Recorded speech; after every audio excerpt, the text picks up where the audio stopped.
Morning voice എന്ന പ്രതിദിന വചനധ്യാന പരമ്പരയിലേക്ക് ഏവർക്കും സ്വാഗതം.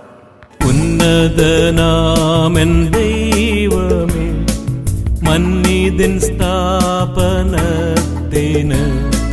മുന്നമേ എന്നെ കണ്ടിതു. മന്നവനേശുനാഥനെ അത്ഭുത സ്നേഹമേ, എന്നെന്നും പാടും ഞാൻ എന്നെ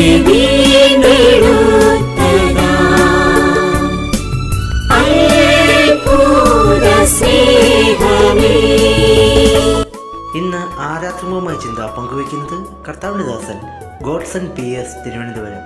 പ്രാർത്ഥനയോടെ ശ്രവിച്ചാലും. നമ്മുടെ കർത്താവും രക്ഷിതാവുമായ യേശുക്രിസ്തുവിൻ്റെ അതുല്യമായ നാമം ഈ പ്രഭാതത്തിലും മഹത്വപ്പെടുമാറാകട്ടെ.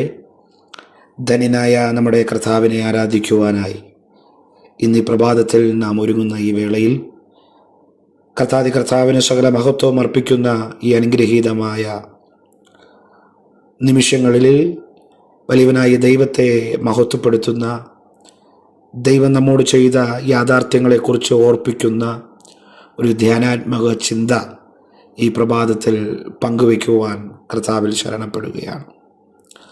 ആധാരമായി ഒരു വേദഭാഗം വായിക്കുന്നു.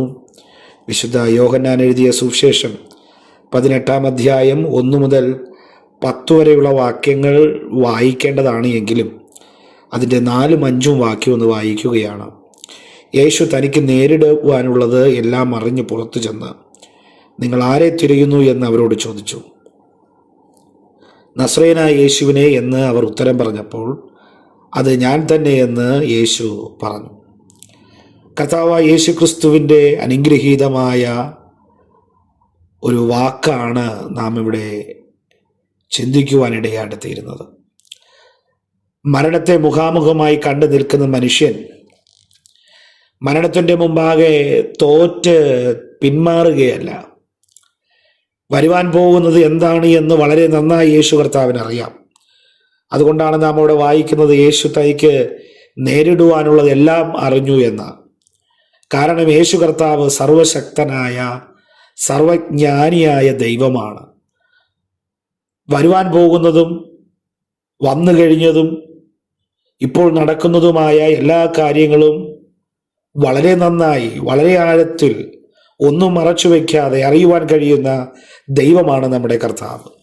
ആ കർത്താവ് തനിക്ക് അനുഭവിക്കുവാൻ പോകുന്ന, അല്ലെങ്കിൽ തനിക്ക് നേരിടുവാൻ പോകുന്ന വേദനയെക്കുറിച്ച് നന്നായി നേരത്തെ അറിഞ്ഞു. നേരത്തെ അറിഞ്ഞിട്ട് യേശു കർത്താവ് എന്താ ചെയ്തത്? യേശു കർത്താവ് ആ പിടിക്കുവാൻ വേണ്ടി വന്ന പടയാളികളുടെ മുമ്പാകെ തന്നെ വെളിപ്പെടുത്തി കൊടുത്തിട്ട് പറയുകയാണ്, ആ മനുഷ്യൻ ഞാൻ തന്നെ എന്ന്. ഈ വേദനകളെക്കുറിച്ചെല്ലാം നന്നായി അറിഞ്ഞിട്ട് യേശു കർത്താവ് ഓടി മറഞ്ഞില്ല. സ്വാഭാവികമായി അങ്ങനെ ചെയ്യേണ്ടതാണ്. കാരണം വരുവാൻ പോകുന്ന വലിയൊരു ആപത്തിനെ കുറിച്ച് നന്നായി നാം മനസ്സിലാക്കി കഴിഞ്ഞാൽ, നമ്മളാണെങ്കിൽ ഒരു പക്ഷേ വരുവാൻ പോകുന്നത് ആപത്താണ് എന്ന് നമുക്ക് മനസ്സിലായാൽ നാം ഓടി ഒളിക്കുവാൻ, അതിൽ നിന്ന് മാറിപ്പോകുവാനുള്ള സാധ്യതയുണ്ട്. എന്നാൽ യേശു കർത്താവ് അവിടെ അങ്ങനെ ചെയ്തില്ല എന്നുള്ളതാണ്. യേശു കർത്താവിൻ്റെ വരവിൻ്റെ ഉദ്ദേശം തന്നെ ഈ നിമിഷങ്ങളിലൂടെ കടന്നു പോകുവാൻ വേണ്ടിയിട്ടായിരുന്നു.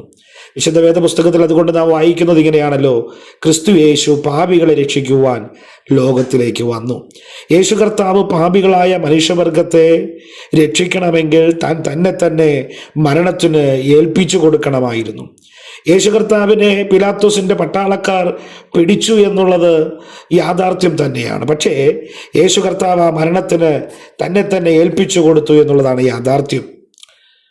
കഴിഞ്ഞ 33.5 വയസ്സ് വരെ യേശു കർത്താവ് അനേക സ്ഥലങ്ങളിൽ, പൊതുസ്ഥലങ്ങളിൽ പ്രസംഗിക്കുകയും അത്ഭുതങ്ങൾ ചെയ്യുകയും ഒക്കെ ചെയ്തിട്ടുണ്ട്. അപ്പോഴൊന്നും പീലാത്തോസിന്റെ പട്ടാളക്കാർ യേശുവിനെ പിടിക്കുവാനിടയായി തീർന്നില്ല. കാരണം യേശു കർത്താവ് തന്നെ ഏൽപ്പിച്ചു കൊടുത്തില്ല എന്നുള്ളതാണ്. എന്നാൽ ഈ സമയത്ത് യേശു കർത്താവ് തന്നിലൂടെ പിതാവായ ദൈവം എന്തൊക്കെ കാര്യങ്ങളാണോ ആഗ്രഹിച്ചത് അതെല്ലാം പൂർത്തീകരിച്ചു എന്ന് തനിക്ക് വ്യക്തമായി ബോധ്യമായ ഈ നിമിഷത്തിൽ യേശു കർത്താവ് തന്നെ ഏൽപ്പിച്ചു കൊടുക്കുവാനിടയായി തീർന്നു. പ്രിയമുള്ളവരെ, യേശു കർത്താവ് തന്നെ ഏൽപ്പിച്ചു കൊടുത്തപ്പോൾ എന്തൊക്കെയാ സാധ്യമായത്? യേശു കർത്താവ് തന്നെ ഏൽപ്പിച്ചു കൊടുത്തപ്പോൾ എന്തൊക്കെയാണ് മനുഷ്യകുലത്തിന് ലഭിക്കുവാനിടയാണ് തീർന്നത്? പാപിയായ നമുക്ക് സ്വർഗം സൗജന്യമായി ലഭിക്കുവാനിടയാണ് തീർന്നു. ഈ ആരാധനാ ദിവസത്തിൽ സർവശക്തനായ, സർവജ്ഞാനിയായ, സർവവല്ലഭനായ ദൈവത്തെ ആരാധിക്കുവാനുള്ള ഒരു ഭാഗ്യം സ്വർഗത്തിലെ ദൈവം കർത്താവായ യേശുക്രിസ്തു ഈ നിലയിൽ തന്നെ ഏൽപ്പിച്ചു കൊടുത്തതിലൂടെ നമുക്ക് ഒരുക്കി തരികയാണ് ചെയ്തത്.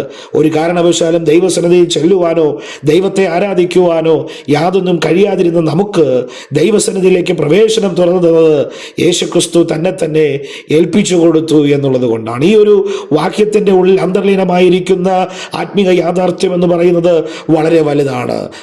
പത്രോസിന്റെ ഭാഷയിൽ പറഞ്ഞാൽ അന്ധകാരത്തിൽ കിടന്ന നമ്മെ അത്ഭുത പ്രകാശത്തിലേക്ക് കൊണ്ടുവന്നു, നമ്മെ അനുഗ്രഹീതമായ വെളിച്ചത്തിലേക്ക് കൊണ്ടുവന്നു, രാജകീയ പുരോഹിത വർഗമാക്കി തീർത്തു, വിശുദ്ധ വംശമാക്കി തീർത്തു, സ്വന്തം ജനമാക്കി തീർത്തു. ഇതിനെല്ലാം കാരണമെന്ന് പറയുന്നത് യേശുക്രിസ്തു തന്നെ ഏൽപ്പിച്ചു കൊടുത്തു എന്നുള്ളതാണ്. ഇന്ന് പ്രഭാതത്തിൽ വലിയവനായ ദൈവത്തെ നാം ആരാധിക്കുമ്പോൾ, ദൈവത്തെ നാം സ്തുതിക്കുമ്പോൾ, ദൈവത്തിന് നാം മഹത്വം കരയേറ്റുമ്പോൾ, പ്രിയ സ്നേഹിതരെ, നമുക്ക് ഓർക്കാം യേശുക്രിസ്തു തന്നെ ഏൽപ്പിച്ചു കൊടുത്തത് കൊണ്ടാണ് ഇതൊക്കെ സാധ്യമായത്.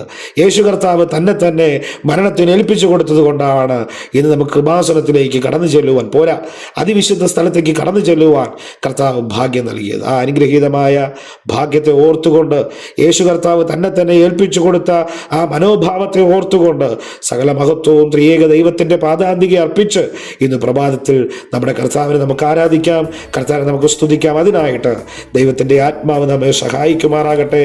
കർത്താവിന്റെ പൊന്നുനാമം ഈ ചിന്തകളിലൂടെയും മഹത്വപ്പെടുമാറാകട്ടെ. ആമേൻ. കാലിത്തൊഴുത്തിൽ ഹീനനായി, കാൽവരി ക്രൂശിൽ ലേഖനായി, കാൽകരം കാരിരുമ്പിലായി